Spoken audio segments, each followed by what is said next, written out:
This is Isaac Morehouse. Welcome to the podcast where we discuss education, entrepreneurship, big ideas, how to put them into practice in the real world, and above all, how to live free. We occupy a world in which the main systems of governance are non-consensual and immune from real responsibility. Now, some people are peacefully plotting to change that.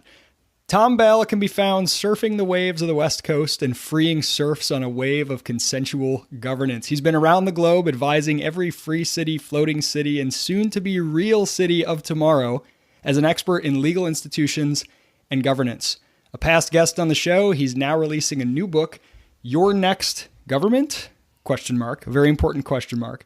From the nation state to stateless nations. And it's got a little bit of everything, from theory to practice to some stories best imbibed with a brew. Tom, welcome back to the podcast. Hi, Isaac. Hi, it's good to be back. So this book, which is absolutely awesome, there's a lot of legal theory and academic scholarship, as well as a lot of really fun stories, really kind of laying the groundwork for where you see the future evolving in terms of governance, moving away from centralized, monopolized, very large institutions, nation states, to a much more diverse assortment of different governing bodies, jurisdictions, sometimes overlapping. So, question that I have about all this is what is the cause of sort of this historical ebb and flow? Because, and I could be wrong, but it sort of feels like, and you mentioned this a little bit early in the book, there was a period of time where there was more of a mesh of sort of overlapping networks of kind of free cities and little serfdoms here and there and kind of, roving bands, and nation states were not very strong, sort of nations. And then there was a period where everything that the state just grew and subsumed all alternate forms of governance and became these monoliths. And now it seems to be dispersing again. Is that trend correct? And if so, what do you think is the cause of both the contraction and re-expansion? Wow. Okay. Isaac, you go straight to the big questions, which are in part beyond the scope of the book, but I'm glad you like the book, and I think your listeners will enjoy a lot of it too. It does offer a little bit of everything. That's a nice kind of a salad bar thing about the book. You don't have to read it front to back. It's got a little something for everybody. And you got the big message, which is that there is this quiet revolution at work in the world, and it's transforming governments peacefully, from the bottom up and the inside out, everywhere. Really, the numbers I roll out, you read, I think, the facts section of the book, and part of that was kind of a wake-up call to me at first, and then, to the rest of the world through the book, that, wow, the world is changing all around us, and I was the guy looking for this stuff, and I didn't even know about it until I went and did the research. And that just brings us up to today. Today we see this process kicking in, really. It's accelerating. I don't know. It's really moving pretty quickly. And you're asking, what's caused this trend? If I understand your question, so what are the big macro forces at work in history that have at one point created these large, I don't know if I'd say monolithic, but these really large, cohesive states, nation states, governing institutions, and now maybe again returning to this kind of broken up, crazy quilt pattern of smaller jurisdictions? That's kind of your question, Isaac? Yeah, absolutely. Okay, well, good question. If you're one of my students, I'd say, good question, what do you think? And I want to hear what you have to think, but I know my job here is to give you what I think. And I'll say, you went straight to kind of the interesting big questions. I love that kind of stand athwart the mountaintop and look at history, from 100 miles away. I always want to sort of start there and see, can we place where this is on a historical continuum, and then we can sort of dive into some of the fun details. All right. So I think there is an oscillation. I have not got it dialed in so tight I can say yes, it happens over 420 years on average.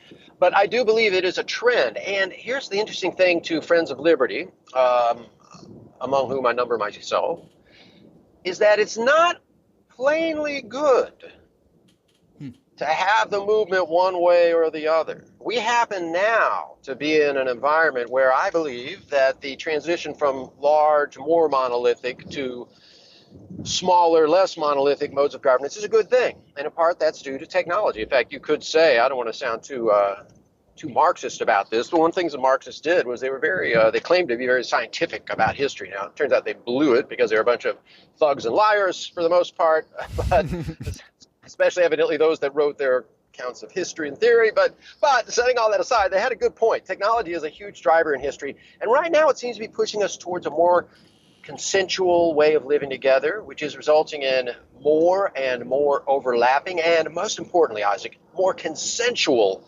forms of government than in times past. But I can't guarantee that's always the case. I cannot guarantee that bigger forms of governance are always more coercive. We're coming from an especially bloody history. The last century, nation states really showed their chops when it came to killing people. But I've actually looked at the numbers on this, Isaac, and it's not plain on per capita controverted, and I myself am undecided, and I can't claim to be an expert. There are people who are experts in this. I think it's unclear whether nation states on whole, just counting murders, are worse than some other forms of more, shall we say, polycentric governance or non-governance. I'll just take a breath there. I think I've got us started on an answer. What do you think? Yeah, no, I think that's a great distinction to make. It actually reminds me of a conversation I was having about cryptocurrency with somebody recently, and making the distinction that centralization, whether it's of governance or of a particular technology, is not Roger Vare's. Roger Ver. Yeah, centralization is not like, or decentralization is not like an end in itself. If you're a friend of liberty and sort of human flourishing and optimizing the individual human experience, it's decentralization is very often a powerful force for that and a check against sort of monopolies that can lead to the worst abuses of power. But it's not an inherent good by itself. And there's nothing inherently bad about, let's say, if you have a lot of market power and you're really good at something and you have massive economies of scale, and so you have a very large company like an Amazon or a Walmart. If it is a free market and that's the result, there's nothing inherently bad about that centralization. It can lead to great outcomes as long as you have the freedom of a give and take. But yeah, I don't know, on the historical sweep, Tom, this is something I've been really interested in. I've been reading James Scott lately, especially his new book, Against the Grain. And he sort of argues that like the emergence of a single, cereal grain basically enabled the emergence of these large central states, which is kind of an interesting thesis. And in some ways, it's a technological one. If you think of the grain and farming as sort of a technology, and I think it's hard to deny that the proliferation of connectivity, the internet, the information age. Just the fact that everybody can customize their own, iPhone, and the sort of age of modularity and customization has to be a contributing factor, and just lowering the information costs, the transaction costs of many small transactions among independent agents instead of centralizing them. The information has the information age has made that possible. So to me, it seems easy, maybe too easy, but it seems easy to say. It seems like a purely a technological explanation for this. Yeah, maybe. So I'm going to repeat some of the things you said, Isaac, because I so strongly agreed with them. One is Roger Vare's podcast that you did. I listened to that, and I can't pretend I listened to them all, Isaac, but that was, I will say to your other listeners, one worth listening to. Really interesting character who's had both, good study and hard lessons from life. And that's one of the things Vare's pointed out. One of his lessons he shared with us was, decentralization could be good or bad, depending. Let's be kind of pro-person. He would probably say pro-liberty. Respecting people's rights and see where it goes. And I agree with him on that, and you too, since I think you find that agreeable. And you also cited Scott. Now, Scott is such an interesting character, James Scott. Such an interesting, I actually don't know his character too well. I can say a little bit about that, but about how he stands vis-a-vis libertarians. It's a quite interesting story from an intellectual history point of view. But at any rate, I've been reading his back history, his back catalog. And what's the one I just finished? It was one of his earlier ones. It was about Zomia, the ungoverned, the art of being ungoverned. Yes. Which is about this huge area in Southeast Asia where he did his field work. And and it's made me start to think, Isaac, about a kind of a third category. It's maybe sensitive to maybe, certainly the possibility, maybe the need for a kind of third category of governing systems. Scott makes this distinction between the ungoverned and the governed. And again, I'm kind of on the fence as between, this is kind of my approach here as a pure naturalist, positivist, let's just look at history and see what happens. I don't like people to suffer, but, you got to start with the facts. And the facts are that you see an oscillation or some movement, at least, back and forth across this threshold from more or less fragmented forms of governance. And you also see, this is what Scott turned me on to, oscillation back and forth across a boundary of governed and ungoverned. And the nature of being ungoverned is so alien to us. It takes quite a while, I found. It takes quite a while of reading Scott to get it to start to sink in your head. These are people who don't even have, and then you realize, well, of course, I read about this, but Scott makes them more real. These are people who don't even have constant names. They put on and off cultures like clothing. They become who they have to become because they're battered by fate, really in the form mostly of nation states trying to enslave them. And so Scott turned me on to this whole way of living, or reminded me of it, really. In a way, it's quite natural to humans. We probably evolved. Actually, for most of human history, we've been ungoverned. It's only this very recent history. And now a huge chunk of us, it's a very odd thing for humans, for a huge chunk of us to be in these governed communities that's so tightly governed. I'm not sure, we're meant for this, but Scott has made me think about, now I've spent so much time, so many years really, working on forming better modes of governance. And I think we're making huge progress. I'm excited about my work there. I really think the future is going to be brighter for liberty within governed communities.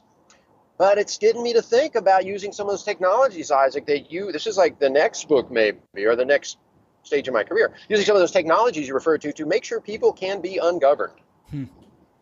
Stay ungoverned. If they're there, most people aren't. Actually, for some of us, it might be a move into a new and better form of non-governance. Let's put it that way. Maybe it should be called, some form of governance. People living in these so-called ungoverned areas, as Scott would be first to point out, were not, monsters. They weren't living in anarchy. They definitely lived in communities with rules. They just didn't have, typically a king or strong man going around making people toe the line. You could call that ungoverned. It doesn't mean it may mean without civilization as we understand it, as Scott observes. Oftentimes in disparaging terms, the ungoverned are called uncivilized. The Chinese, the Han, who were constantly expanding into the area of Southeast Asia, would call them, they refer to the barbarians as cooked or less cooked, raw barbarians, and then you slowly cook them so they become more and more done and edible, Chinese. I'll stop there. These are interesting thoughts. So that's what I have to say about this kind of three categories, polycentric governance, and then monocentric governance, and then maybe this kind of third thing of ungovernance. I'm very attracted to the third thing, at least the romantic ideal of it. So one of the first things I noticed in getting into your book is, as you mentioned, there's almost this silent revolution going on that almost nobody notices. And you had a really great sort of mental exercise. You said, what if there were a world map? They have these political maps and each country is a different color, or if it's the United States, each state is a different color. What if you had a truly accurate version that had every one of these special economic zones, foreign trade zones? What if it even had every level of municipal government or places that were, sort of unchartered, unclaimed? What if it had even private associations like HOAs in different colors, or the, overlapping colors that shade each other? How crazy that map would look. And you have some statistics about, HOAs, homeowners association, for example. There were basically none in 1970, and now almost a quarter of Americans, 22 something percent, live with an HOA. Special economic zones in like 1960 or 50s, there were none, and now 75% of countries have them in some form or another. So this there's proliferation. Over 4,000 on some accountings. There's close to 10,000 of these SEZs. Some of them are the size of single buildings. When you go that small with an SEZ, you can have a lot of them. There could be 10,000 of them. I mean, this is truly an amazing thing. So tell us a little bit more about let's start with the special economic zones, which, by the way, now I finally understand after reading your book. I drive from Charleston, South Carolina to Columbia every once in a while because I have relatives in Columbia, and there's a sign along the highway that just it's like this barren stretch of highway. There's maybe some warehouses on one side, and there's just a sign that says foreign trade zone. And I've always been like, what does that mean? I never knew what it meant. Now, thanks to your book, I think I do. But what is an SEZ? Okay. Wait, I want to return to the map thing you wrote. You raised this issue, Please, or this idea, and the book talks about, reimagine. You think about a map and you see like bright crayon colors and solid borders around the countries. It's the way they typically draw it. And the book tries to get people to think about. Alas, a map I did not create in the book. I'm actually working on creating it now with some other people. It's a huge project. There's a lot of data, but we do want to create this map where you can see all these little SEZs, which would be sprinkled all across maps of the world. And in fact, in some countries like China, they would fill most of the country. I did the numbers on this. I didn't put the research in the book because it just took too long.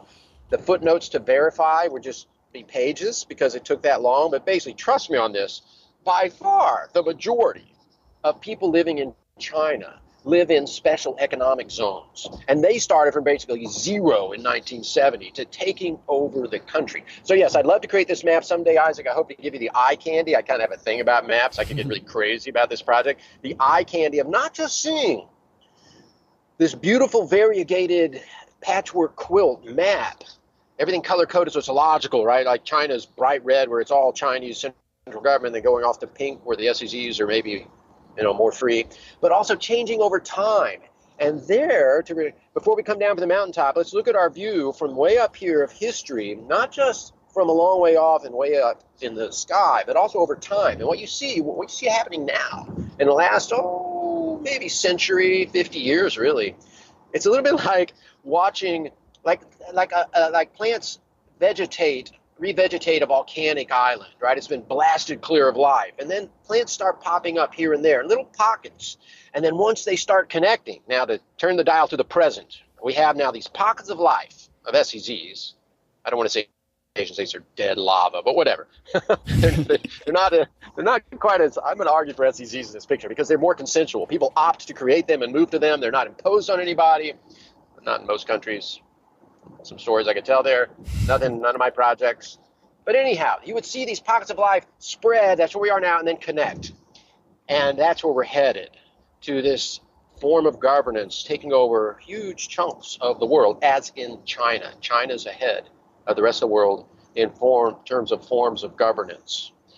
All right, let's return to your question. SEZs are special economic zones. They are areas of a country clearly demarcated, often behind a secure border. That FTZ that you pass by might have, chain link fencing, maybe even razor wire on top, coils of razor wire, because those FTZs are customs protected areas. They're actually outside the customs territory of the United States in terms of the reach of customs and duties, and that's typical of an SEZ. What an SEZ does is it allows the government to set aside a chunk of its area and exempt it from the usual rules. So in an FTZ, to use the U.S. example, a foreign trade zone, companies there that import goods from abroad do not have to pay the ordinary customs and duties. Now you may say, well, what good does that do them? Well, here's what good it does them. They might be engaged in transshipments. Maybe, they just take in a lot of bikes from China and then they distribute them to Nicaragua and Costa Rica, and they have throughout the Central America and Caribbean area. They have retailers, and they keep that in the foreign trade zone. They don't have to pay customs and duties, even though they are, in terms of territory, they're in the United States, and they get the benefit of being in the United States. The rule of law and I guess the nice weather. And I guess there's some stuff on TV these days. I don't know. You get the idea. Chick-fil-A, That's right. Although check this out, FTZs are you can't sell goods and services within them, which I think is, I think I could change. I advocate in the book. There's a long chapter. It's at the last third of the book is all about, hey, let's do stuff. Let's build stuff. What do you do when you build stuff here? And I say, let's build this, among other things, United States Special Economic Zone, in which you could have a Chuck-fil-A operating under perhaps some different labor rules and some different health inspection rules, and maybe that uses a blockchain to establish its property rights. Go on. So the current SEZ, so let's take the foreign trade zones in the U.S. that you mentioned. So it's basically typically a place where shipments are coming in and then going out, and there's no money being exchanged or commerce happening there within the zone. But who who works there? These are U.S. citizens, and they drive into this special jurisdiction every day with their ID badge, and then they drive out when they want to get lunch or whatever, and they come back in, or how does it work? Well, it could be like that, although the way these are set up, they allow this alternative zone designation process, the Foreign Trade Zone Commission does.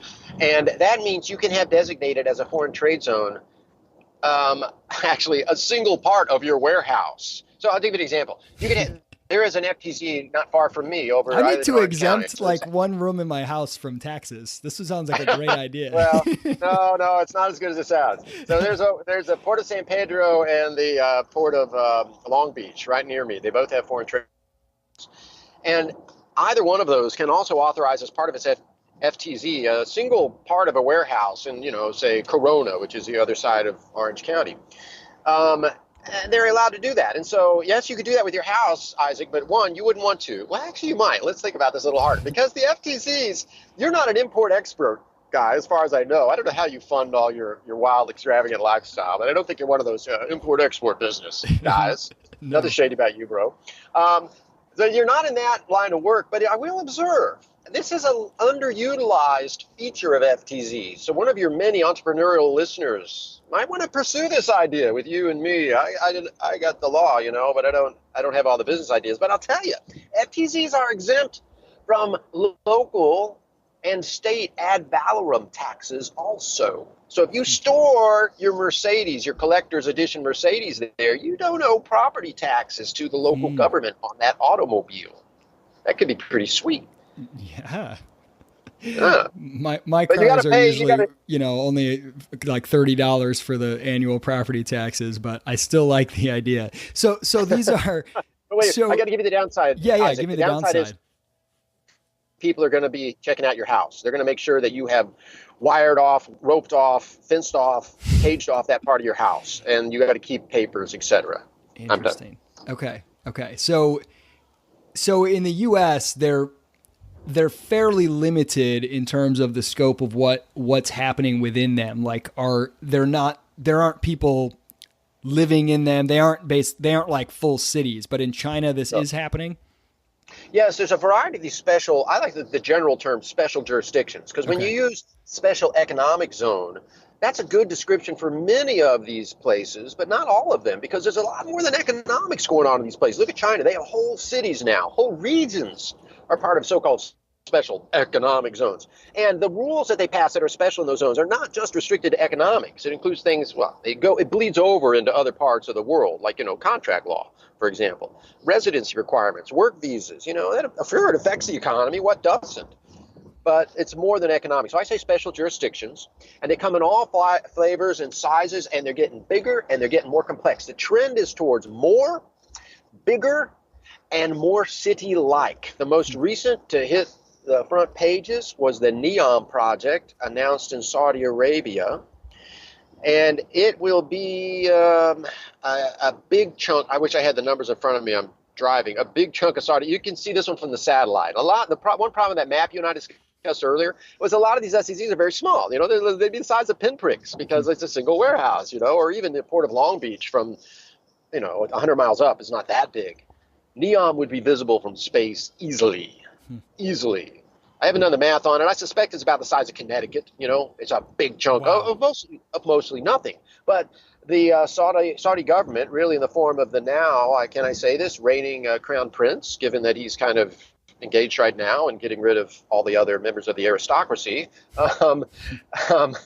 They've already created King Abdul Economic City there, which was at one time the largest capital project in the world, a city that's planned to become the size of Washington, D.C. with about 2 million residents and all the fittings out of a normal city, downtown, residences, mosques, ports, all that stuff. NEOM's going to be even bigger. I tried to get numbers on the eventual population, and all they'll say is they expect there to be more robots than people. Wow. And the advertisers of this place shows you how far. I think this is a wonderful thing, and it shows you how far beyond mere economics a special jurisdiction could go. The advertisements for NEOM have shown women not wearing scarves or anything of that nature, doing yoga and running. And I tell you, if you're a friend of humanity, especially its feminine half, you can't help but look at that and think that would be great for a lot of women. A lot of people generally, I think, in fact, I'll just throw this as an aside. I think people could be really surprised by Saudi Arabia and the rest of the world where women have, in former times, been excluded from a lot of economic activity. Once the Saudis give those smart women, I've taught some of those women, we had an exchange program, get those smart, motivated women, behind literally the wheel of the car, which they've done now in Saudi Arabia, stand back world. It's not just going to be oil. I mean, they need to do that because they can't rely on oil, and they're doing it. And it's exciting, it's huge, and it's more than economics. It's about liberating people. I don't know if that project's going to work out that way. I've been heartbroken many a time. But I do think there's hope that SEZs, special jurisdictions done correctly, that's why I'm in this business, can really be a liberating force for humanity. And I feel, that's worth working on. So one of the manifestations of this kind of, special jurisdiction is for a piece of land that's, maybe owned by or part of one sovereign country to be carved out and have someone else come in and maybe bring the rules or laws or, sovereignty, maybe, I'm not sure how it all works, of a different country, of another existing country in, or something like it, maybe a conjunction of them. And that obviously has some challenges if, rule of law, as you mentioned in your book, is incredibly important, and different attributes of it, the predictability, et cetera. But having that sort of emerge over time, evolve out of a culture, seems to make sense. But then bringing it in sort of whole hog from sort of the outside and saying, let's try this here, where it's like an import from somewhere else, has a lot of problems and gets a lot of backlash. And you told in the book a story. I've never heard this before. I'd love for you to talk about it. An attempt to do this by Henry Ford a long time ago. Talk about Fordlandia. Fordlandia. So as you noted, the book has stories in it. This in the form of a case study, and that's legit, but man, is it a great story also, because it starts with the Ford Motor Company, sort of the Google of its day, the high-tech, powerful company, and even more Google in its day, because this was before people really were accustomed to having huge companies really kind of running huge chunks of the world, and that was Ford. Because the Ford Motor Company not only owned its factories in Detroit and other places, but owned huge swaths of upstate Michigan and Minnesota because they needed a lot of wood for their cars. And Henry Ford was completely into the company towns. He dictated the details of their gardens, of what the kids should learn in school. He was a big fan of teaching them traditional dances of the American people. And we're not talking about Indians. We're talking about, his people. It's such a fascinating character, Henry Ford. And he accomplished a lot. You can't help but read, as I have recently, his autobiography. It's a wonderful book, too much neglected. Very frank. He did a lot of that writing himself. Not always things that you want to hear from a man you admire, but nonetheless, he achieved a lot of great things, but Fordlandia was not among them. In Fordlandia, it started with this great hubris by Henry Ford. Nobody does hubris like Henry Ford. He wants to, I'm going to peg this on him. And maybe it's unfair because he never came out and said it, but I think he wanted to basically have a shot at creating men from scratch.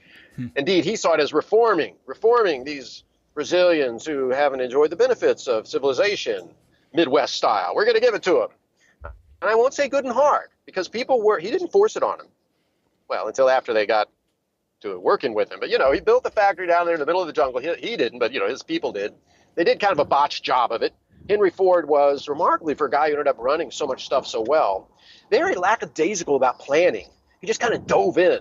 He kind of dismissed experts. He said, you're smart men ready to roll up their sleeves. We'll figure it out, which I guess, kind of works a lot of the times, but it did not work thousands of miles away from home up the Tahapos River, which it turns out is unnavigable for much of the year because guess what? There's a dry season because they didn't look into that. They also didn't look into a number of details, including the fact that basically you could never, ever get a rubber plantation to work in the Brazilian rainforest. Because why? Although rubber trees are native, it was all about rubber. Rubber was a huge commodity of its day. It's still an important commodity, actually. There's no real synthetic substitute for natural rubber. And this was especially true in Henry Ford's day, and he needed a lot of rubber for his cars. And you got to grow it, and you can't do that in Detroit or upstate Michigan. So he had to get it somewhere. Traditionally, in Central America, they did it by tapping individual trees out in the forest. And on a plantation, you put all the trees together, which is like a buffet for all the many natural pests of the rubber trees. When you put them together, boom, they get consumed by all kinds of stuff, insects, fungi. It's the Brazilian rainforest, you name it. It is out to eat. So it never worked. Probably they still don't have plantations for rubber trees in Brazil that I know of. It's mostly done in regions of the world like the East Indies, where there are no natural kind of predators of the rubber tree. So I'll stop there. It ended in fire and tears. Actually, I won't stop because you want to hear how it ends. It ended in fire and tears with the Brazilians burning down Fordlandia, smashing the hated work clock. They hated punching in and out of the factory. Oh, they didn't like the food. Ford tried to ban liquor. Midwest values. That did not fly. That did not fly. No prostitutes allowed anywhere near his land. So they set a little station up in a boat on the river. Total mess culturally. Oh, they were seastead. They were early seasteaders. So seasteaders plan. I work with seasteaders. They are wonderful for planning. It'll almost drive you crazy, but these people love spreadsheets. I don't know if they're doing it right, but good Lord, they are trying. They have respect for experts. Ford, even Lindbergh. I don't mean like Lindbergh didn't have respect for experts either, but I mean a man of that caliber who knew how to get things done. Lindbergh worked with the Ford to create their wonderful Ford tri-motor. But he said it was a mess working with them. They never planned. They just kind of threw just anybody at the job. And you don't want to do that with an airplane. And you don't want to do it thousands of miles away from home, trying to build essentially an entire government. That was half the size of Connecticut, by the way. It's a huge project out in the middle of Brazilian rainforest. So you have some ideas you mentioned before for the U.S. There's a lot of public land. There's a lot of opportunity to take this idea of these special jurisdictions and try it in a much bolder way here in the U.S. Can you talk a little bit about sort of Sure. Tom Bell's plan for special jurisdictions in the U.S.? All right, if it's going to be in the U.S., I got to include the W for Mom. Tom W. Bell. Tom W. Bell, sorry. We didn't get around to telling the story, speaking of names, Isaac, as to why you have special claim to the subtitle of the book. But we'll return to that before we leave, I hope. Let me tell you about U.S. Thank you for asking about U.S. special economic zones. There's no such thing existing now. This is my proposal in outline for creating these special institutions. And what are they? They would be areas owned by the federal government, such as BLM lands currently lying fallow across much of the West. But the feds have federal land in a lot of places, also included would be former military bases, like, for example, Roosevelt Roads on the far extreme end of Puerto Rico, a very interesting area to look at if you're interested in pursuing this project. And how would it work? Federal government would say, within this zone, we create a special economic zone. It's not just economics, though. We could call this a special jurisdiction, too, because in this zone, some or all federal laws will be suspended. There'll be no income tax, no capital gains tax, won't be any environmental regs, no labor regs. I could go on all day, Isaac. You can see that you could put a lot of things on the table there. Maybe they'd say, no, you got to live under our environmental laws. Well, how about labor? Well, okay. This is a matter of negotiating, which is good, by the way. It's good to have a lot of squish in these government programs. It's true liberty will give way a little bit, but nothing happens if the upfront ask is too big. And here you can do it in a nice graduated way. It's sort of like, we've already established your price, madam, what you are, madam. Now we're arguing over the price. We've already established, federal government, you're willing to sell some of your sovereignty because you're so hurting for money. Now we're trying to settle on the price. And why would the federal government do this? Because they get money on the table now. Basically, the way it would work is the property would be leased. Say, I don't know, let's just pick Google again. It's a big company. They're kind of interested in city building, at least infrastructure. But let's say Google gets involved, not just in the infrastructure, but the software side of governance. They should be. That's where the money is. And they decide, hey, we want to try our hand at governing. And they win what is an open bidding process. Yes, they have to beat out Microsoft and Apple and all the other hotshot companies that want to have a shot at governance. Maybe Apple gets a spot in Nevada, Microsoft takes a big chunk of Texas, whatever. There's a market. Federal government says, government lands for lease, long-term lease, special terms. What terms? You get to make your own regs subject to our oversight. No taxes, but lease payments. Give us that money now, please. There'll be a double payment up front and monthly payments. And then if you go big and it turns into another Hong Kong, we, the federal government, also get an upside interest there, so we're guaranteed a certain amount and then our upside is huge. You have to guarantee we'll suffer no net loss of tax revenues in these zones. That's pretty easy to do because they're government lands already. And this is important, Isaac, you have to pay some money to the local states too. The hosting states must get money from this. Otherwise, well, let's say it wouldn't be fair. We can also say it wouldn't fly politically. This is the way I see the political economy. And you dress it up however you need to, and it is fair to say, if you got big Google town out in West Texas, people are going to start driving there, and they're going to use the services of the Texas Highway Patrol and their roads and other stuff. Some people will live in nearby Lubbock, and that's going to strain their school system. Anyhow, the point is you are liquidating the value. This is a very brute way to put it, of the United States federal government's sovereignty, which is currently lying fallow. They are sitting on a fortune. They have not yet figured out how to liquidate it. To a libertarian of a certain bent, this is a little galling that they take our liberty and then they sell it back to us. And I say, make your peace with the retiring regime. I myself am not interested in taking up fisticuffs against the United States federal government. Yep. But I'll stop there. You get the idea. That's a United States Special Economic Zone coming soon, hopefully, to federal lands near you. I only put it out in the book. I'm looking for, sponsors, finance people, whatever you got. I absolutely love it. And the only thing more offensive than the idea of my freedom being taken away and then sold back to me is my freedom being taken away and not getting the chance to try to buy it back. So well put. I'm okay with that. So you have a whole section in the book really that dives into sort of the theory of good law, and you base it heavily on the idea of consent as kind of the foundation for this. And you have a really cool series of diagrams that consent is not just binary. It's not just you consent or you don't consent. There's this whole range. There's sort of these subsets of, implied consent, explicit consent. And then you have all this other subset of like universal, all these different phrases. And it just kind of is a great reminder of how complex even the notion of consent is. And to me, the thing that this suggests is that rather than deciding, rather than saying we need to decide what is and isn't consent, or we need to decide, whether or not this kind of law is good and this, it's more about having a process that allows for a lot of competition and discovery. And I think that's kind of what a proliferation of legal environments and jurisdictions, it's not so much that any one of them, the goal is to have one that finally gets it right, but to have an open market where there's a constant discovery for which one is better for which circumstances. Would that be a fair way to describe it? Or do you think there really is also a value in just like getting better, better laws or constitutional structures in regards to consent? Good question. I'm glad that you picked up. Yeah, I think it is a little both. I'm glad you picked up on the importance that consent plays in that relatively brief theoretical section of the book.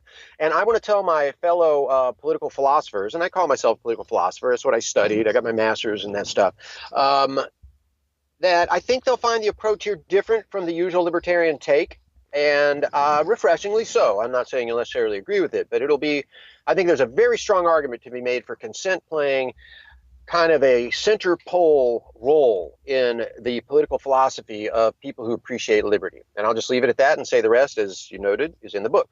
Let's talk specifically about your question, and that is, should you think about, I'll put it this way, should we think about finding an ideal form of government, or should we think more about the process through which people choose their governments? And I say definitely the latter. I believe that different modes of government can do a better job of measuring the consent of those governed, of responding to it.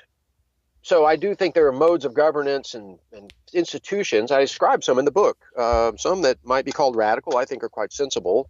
But I do think there's some institutions of governance that work better than others in getting consent. But that said, because I think consent is so important, it's got this, this central role to play in holding up our political philosophy, our ideals, really.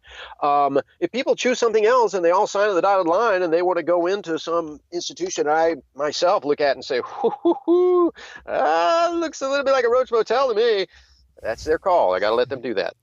The important thing is we let these things happen consensually. And as my book describes, we don't throw our hands up in frustration, like bless his heart, like Sandra Spooner, and say, I didn't sign it, it's not justified. That's kind of I'm just going to say that's not the only approach to the problem of justification.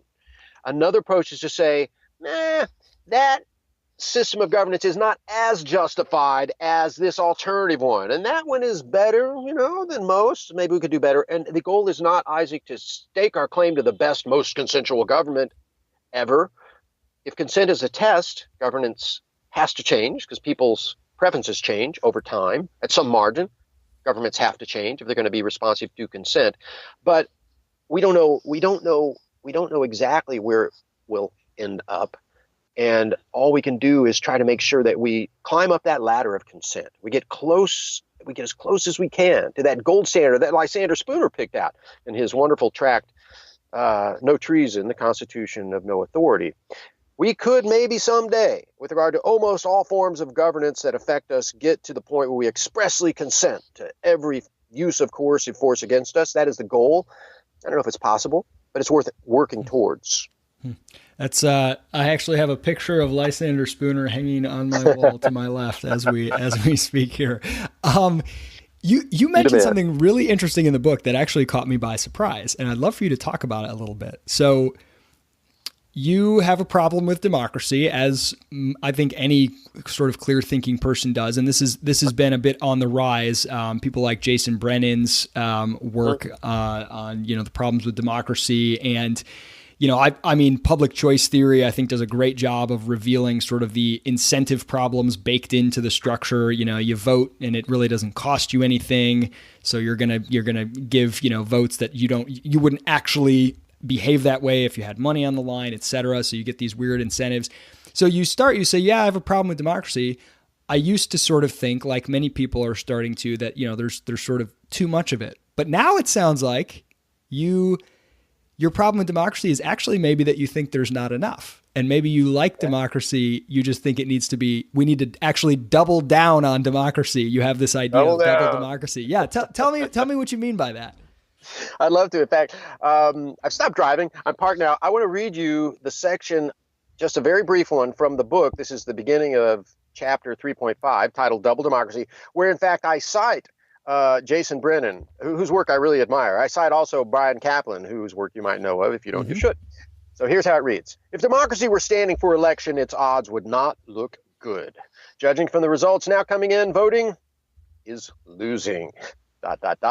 Commentators excoriate democracy as ignorant, irrational, and broken. And every one of those brokens, I actually use the word broken. So yes, a lot of libertarians also, not just, maybe especially libertarians, like our friends, Brian Kapp and Jason Brennan, a little skeptical of democracy. I used to be that way too. I used to say, like everybody else, well, everyone in my cohort, democracy is two wolves and a lamb deciding what to have for lunch. Cute. I used to say that. Now I think the problem is the wrong kind of democracy, or rather not enough of the right kind. The problem is giving the keys to the car to the mob. Mobs are not good at driving cars. If you want to get from point A to point B, you should borrow from an institution. If you really want to manage things right, you should borrow from an institution. If you're looking for democratic procedures that has had to evolve to work efficiently and manage things well, and that is the corporate commercial institution. We know, it's kind of the modern business commercial corporation. And there it's done on a one person per share basis. And I happen to believe that's an important part, should be an important part of the future governments that we might want to choose. It's the kind of government that a lot of us are choosing, one share per vote, when we move to HOAs, because it turns out, like say, I'll use there's different institutions, a residential cooperative corporation, like my parents used to live in down in Arkansas. If you owned two of the units in these apartment buildings, they kind of run like co-ops or condominiums. If you own two apartments, you get two votes for the board of directors. Same thing with, shares of Apple. You own a lot of shares of Apple, you get more votes. It makes perfect sense. Why would you invest more than anybody else if you don't get more votes for managing the corporation? I think we should have that for and you can sell your private vote. You can sell your Sure. vote along with your share. Yeah. Well, actually, I would say with regard, I think we should have share. Yeah, I think there should be some liquidity for some of the shares of our future communities. That's one way they differ from our present private communities. But there also would be shares held by residents. So that's part of double democracy. So I think we need more democracy. We need to have communities that are owned by the people who live in them, who thereby can elect boards that run and manage the whole community. This is the way homeowner associations, residential cooperative corporations, condominiums are run. Cake City, I mentioned that earlier, is a privately, Neom also going to be privately, it's going to be a big private corporation. You can own shares of that. So that's one part of democracy. Think about Detroit. Why is Detroit different from, say, Tolaga, or take Highland, Colorado? There's lots of reasons why Highland, Colorado, one of the larger HOAs in the country. It's got schools, it's got, roads and parks and stores and businesses. There's a good reason why it looks different from Detroit. There are lots of reasons those two cities are different, but one reason is nobody owns Detroit. Tragedy of the commons. Somebody owns every square inch of Highland, Colorado, and there is somebody who loses money if there is graffiti or trash or broken park benches or dangerous swing sets. That is not the case in Detroit because it's unowned. It's like a stray animal. We need to own our communities. If you want to love a community, it has to be owned. If it's not owned, it's not loved. So, owned communities where the management is not handed to the mob, it's handed to the people who frankly invest in the community by living there, by owning property, or maybe by investing in it, sure, like you mentioned. Where's the other side of double democracy? And here I'm going to go more democratic than even the left-wingers and progressives that Kaplan and Brennan are battling against. I think everybody, even children, felons, hell, I'll say illegal, if that's what you want to call them, immigrants, should have one vote per person to strike down any particular law or officer, to remove, not kill the officer, but to remove from office any member of the government. That is the other side of double democracy. I call these two, one is constructive, that is the one share per vote. If you own the community, you have more say in governing it because frankly, you spent more money, time, and effort, building this community, you should have more say. And by the way, I'd like to have included in this system of governance vesting for longtime residents. I think it'd be nice to have a ceremony every year, in fact. You stayed here another year. We're so glad you're here. Here's another share so you can vote in the governance of our community. And old timers would say, well, I got, 23 votes for that board, youngin'. And that's a good thing because people who live in a community actually know how it works. There's wisdom to be tapped there, which we are losing now. Anyhow, that's the constructive side of a double democracy. The corrective side is where the mob doesn't have its hands on the steering wheel, but does get to put its foot on the brake. Because the mob I won't say the mob, the people, even the felons, even the people who maybe didn't actually check in with the border patrol before they walked in and did your gardening, even though those people, every one of them, just as human as anyone else, everybody's equal in that in terms that they should be respected, their rights should not be violated, they should not be pushed around by thugs or oppressed by irrational laws, and that protects a private community from an oligarchy. You have to worry that a private community where the owners and investors get more votes in management is going to become an oligarchy. It's not just a libertarian, it's not just a progressive kind of club waved around in libertarians. Libertarians should look at ancient history and read Aristotle, right? It happens. People today are just like the ancient Greeks in terms of incentives. If they could have oligarchies, we could have them. Double democracy protects against that because it creates this kind of nervous reaction, lets the people say, out, and pull back from the fire, or stop, hit the brakes. Doesn't give them the steering wheel. But if they say, you got a crappy president, he's beating up our people, we don't like the chief of police, and we don't like this rule you can't have dogs. Okay, we love our dogs. We're striking all that stuff. And the management has to straighten this out. They could say, well, we're going to put in another president. I don't know if you're going to like her. We'll find out. But they're going to have to fix those problems if you do it right. That's double democracy, corrective and constructive. That's an absolutely fascinating idea because when I think about, similar to how we were talking about, centralization, decentralization are neither is sort of inherently good. When I think about populism or sort of mass movements, half the time they're frightening when they're mass movements, clamoring for, I want you to give me stuff, pay for my this, pay for my that, or let's just, whatever. but half the time they are inspiring, and they have led to the downfall of horrible dictatorships and all kinds of oppression. And when you think about the harnessing that sort of populist sentiment as a hedge against oppression, as a stop mechanism to something bad, some overreach, while not providing it sort of this lawmaking ability to, to go and sort of create, a bunch of special, carve up a bunch of giveaways and pork barrel and all this kind of stuff. That's a really fascinating combination, Tom. I've not heard that before. It was funny, by the way. Thank you, Isaac, because you get it. And I'm not saying other people don't get it, but I'm in a kind of I won't say frustrating. It's fun, but it's an interesting place to be as an author. I can feel my book kind of downloading in heads everywhere. And it's nice to see a smart guy like you. Admittedly, you're the least of my sort of concerns, Isaac. If I don't reach Isaac, I have no hope in this world. But I'm glad you get it. And I'll tell you, when I started researching this, I discovered it could be just, I'm not a good researcher. It could be that, although as you can attest, that book has a lot of footnotes. Oh, yeah. And I actually have professionals helping me. But I didn't find a lot on what is sometimes called negative voting. I don't like to say positive and negative rights. I think that's actually not what Friends of Liberty, libertarians, classical liberals should say. Never positive, negative rights. I could get into that. But I don't think we should I don't want to call it negative voting. That's what some people call it, though. Veto I don't want to call power it negative, or something like that. Veto power. Yeah, veto, they call it that. I like to say corrective, But anyhow, the point is there's not that much literature on it. It's not used a lot.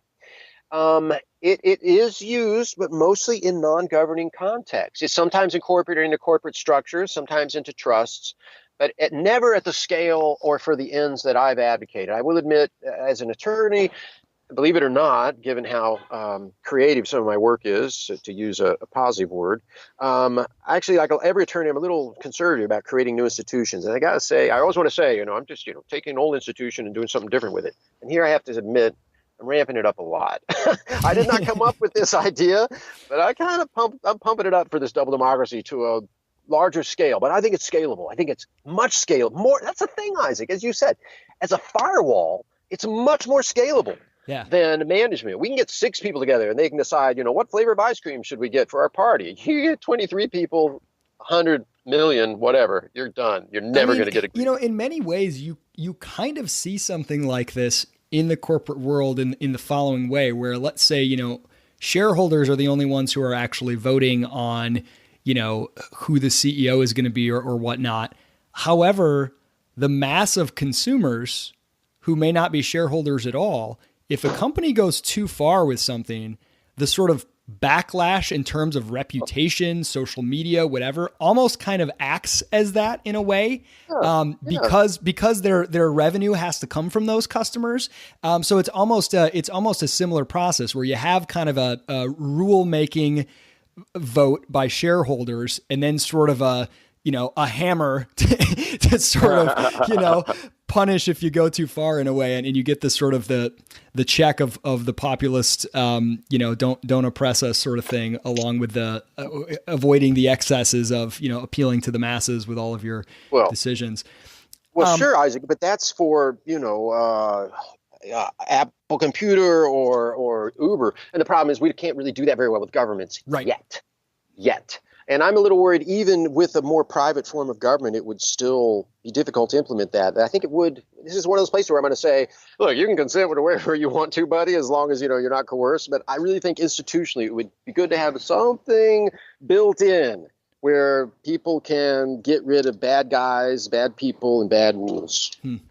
Very, very fascinating. So I want to ask a final question, and this gem was in the last section of the book, and it was like, oh, now I see what Tom is up to. Tell us about the idea for ULEX. ULEX. Well, thanks for asking. Although I will say, before you hang up, we should give you credit for the subtitle of the book, in that you advocated for, I think you want to cop to this, because Cambridge agreed with you. You opted for from the nation state to stateless nations. And I had a little discussion on Facebook with my friends, and you foremost among them had smart things to say. At that time, you didn't convince me.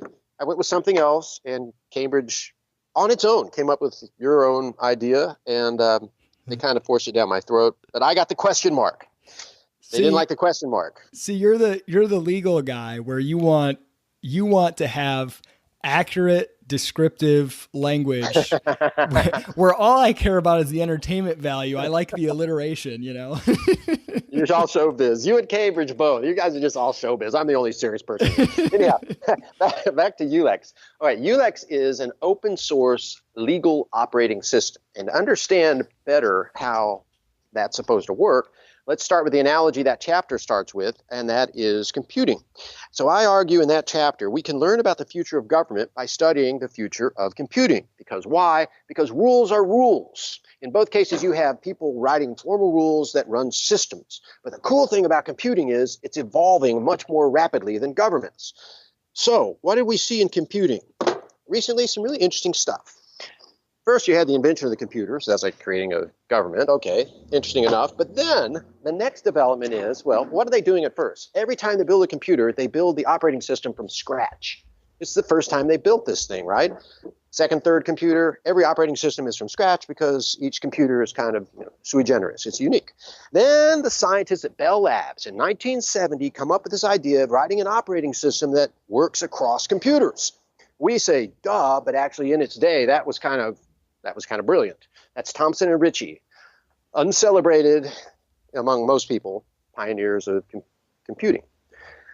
Then they got to the next step in the development of computers, and that was the advent of personal computers, the spread of personal computers to desktops and offices and homes all over the world. And that created competition in operating systems. So now you had operating systems working across computers, not just one Apple computer, but lots of them, not just one PC, but lots of them, and competing against each other so that Apple's operating system has to get better to get market share from Microsoft's. All right. Last step in computer science history is the advent of Linux, an open source operating system that basically anyone can access. You can open up the hood of Linux and read all the code, and you can write your own version of Linux. You can't commercialize it. That's because it's licensed under open source terms. But you can innovate, you can learn how it works, you can innovate, etc. Governments are still about 1970. Right now, almost every government has an operating system it built from scratch, just like the way they first built computers. And governments have been at this, let's just note, for a long time, but whatever. Only recently have governments come up with operating systems that operate across platforms. So Dubai, for example, and it's Dubai is International Financial Center. People misdescribe what's going on. I'll give you the brief and unfair description, which is not totally inaccurate, but not accurate enough for my cranky taste. Anyhow, Dubai kind of imported the common law of England and Wales to its commercial district because nobody wants to do business under Sharia law. Sharia law doesn't allow interest on loans, as I understand it. Apparently, there were some problems with the market.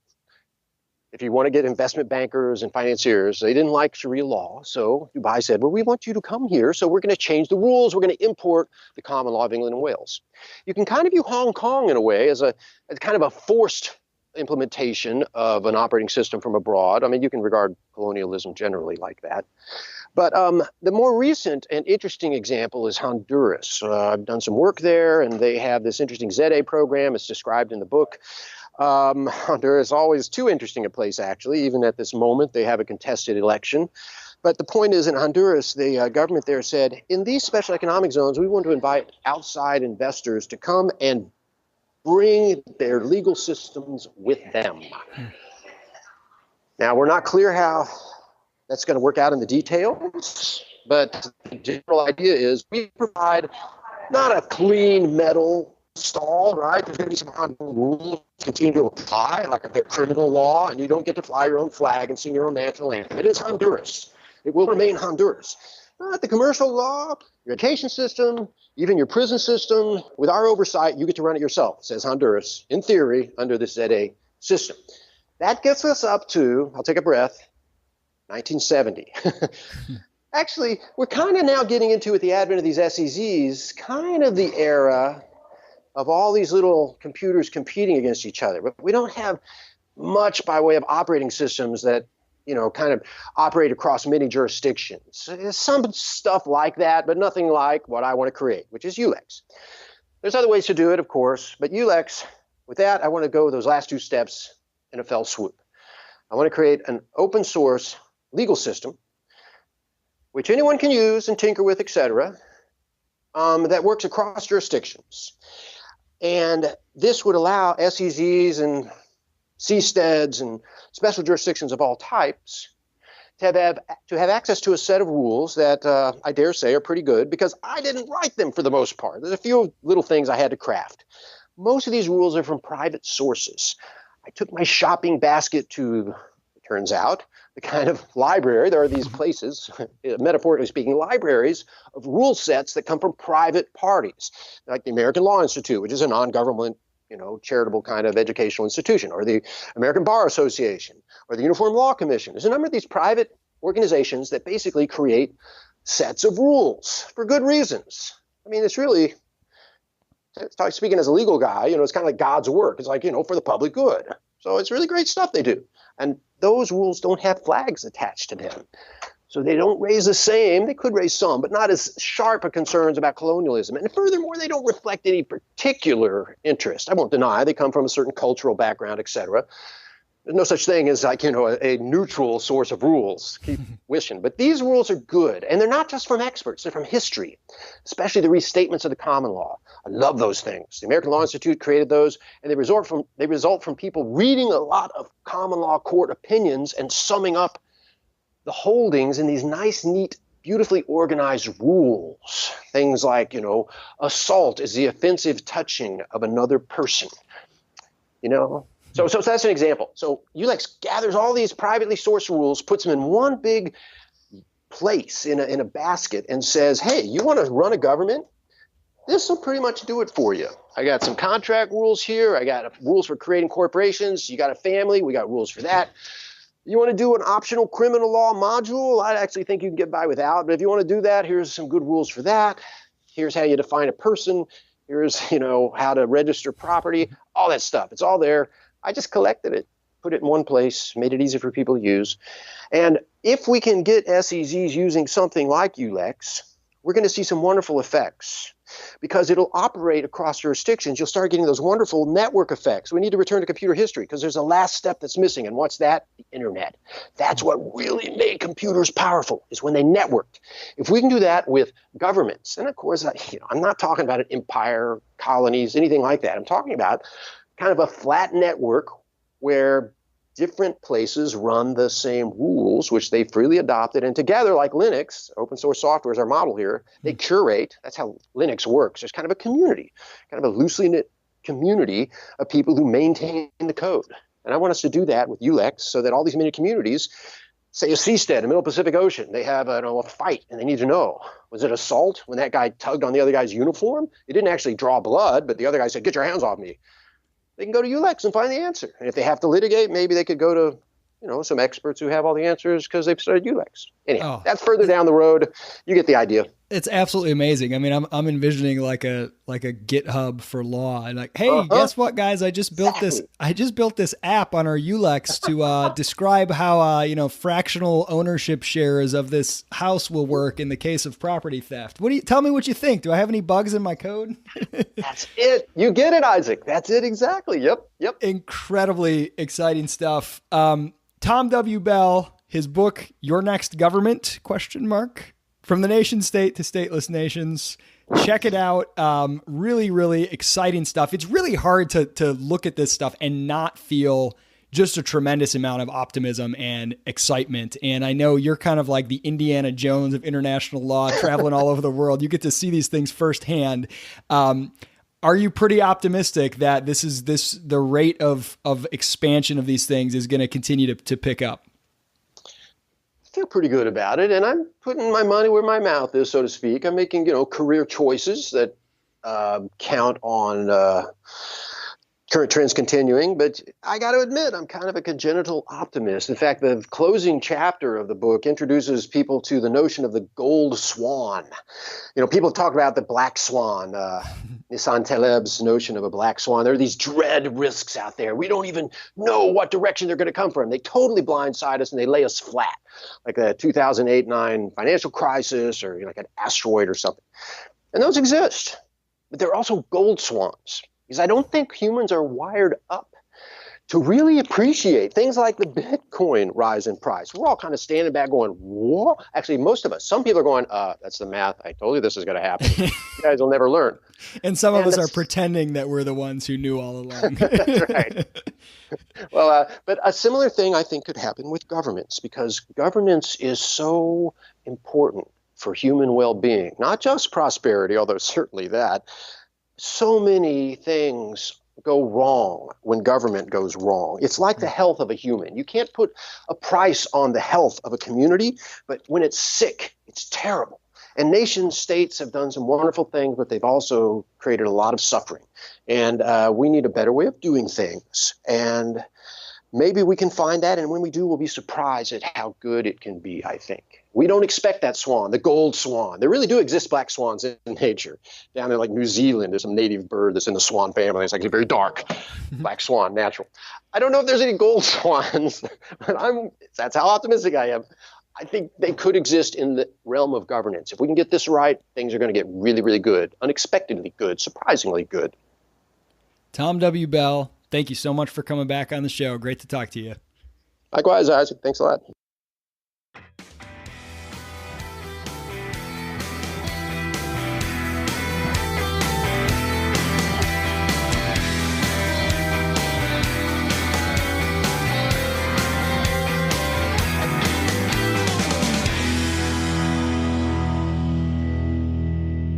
Hey, I want to tell you about two other podcasts real quick. The first is called Forward Tilt. Check it out. 5 to 10 minute episodes about specific ideas to improve your personal and professional life. Basic thoughts, concepts, just a single one in each episode, boiled down real quick. If you like that 5 to 10 minute format, check it out wherever it is that you subscribe and listen to podcasts. It's called Forward Tilt. Pretty good if I do say so myself. The second one is called Office Hours. It's TK Coleman, frequent guest of this podcast, and myself, and we spend about 30 minutes every week answering specific questions from specific people. Could be you if you send us a question about success in the workplace, primarily professional success for people sort of early in their careers, but it actually covers a pretty broad range. Anything from how to ask for a raise, how to impress somebody, how to know what kind of work to do, what to do when someone won't respond to your emails, anything like that. It's full of wit and wisdom that is characteristic of conversations with TK. Check out Office Hours and Forward Tilt if you like the kind of stuff on this show. Thanks for listening.